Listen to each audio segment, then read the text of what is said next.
They said she'd regret marrying him. Instead, they ended up envying her. In a quiet Nigerian village lived a young woman named Amara, known everywhere for her beauty. Her skin glowed like the morning sun, her smile could brighten the dullest day, and men came from far and near just to see her face. Every week, new suitors arrived, rich traders, proud hunters, even young chiefs, each bringing gifts and promises of love. But Amara turned them all down. She could see it in their eyes.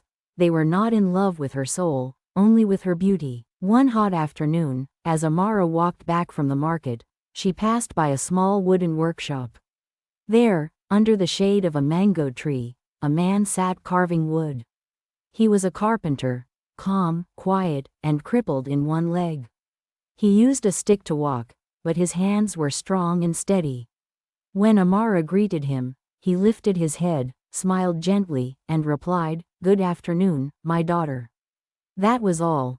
No flattery, no lingering stare, just respect. The next day, Amara passed again. Same greeting, same gentle smile, and for reasons she couldn't explain, she found herself walking that same path every day, just to see the carpenter. Weeks passed, and one evening, she told her parents, "I have found the man I want to marry."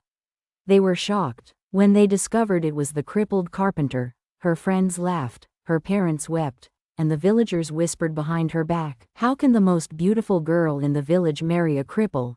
They said. "She will regret it," but Amara simply smiled and said, "When the carpenter looks at me, he sees peace, not beauty. And I would rather live with peace than with pride." So they got married. Their wedding was small but filled with joy. Though life was simple, Amara's heart was finally at rest, for she had found not a man of wealth or power, but a man of peace. Years later, the king of the land decided to build a new palace and furnish it with the finest woodwork. He sent for skilled craftsmen from all around, and among them, the humble carpenter was chosen for his fine, steady hands. The king was so impressed with his work that he gave him several royal contracts.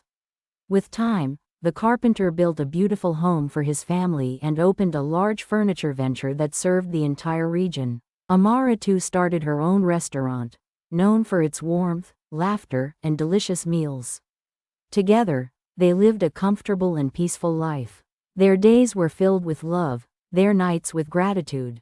From the shade of the same mango tree where they first met, they watched their children play, their laughter echoing through the home they built together, a home of peace, love, and humble success. And so, Amara's story became a song in the village, a story of a woman who chose peace over pride, and a man whose strength lay not in riches, but in his heart.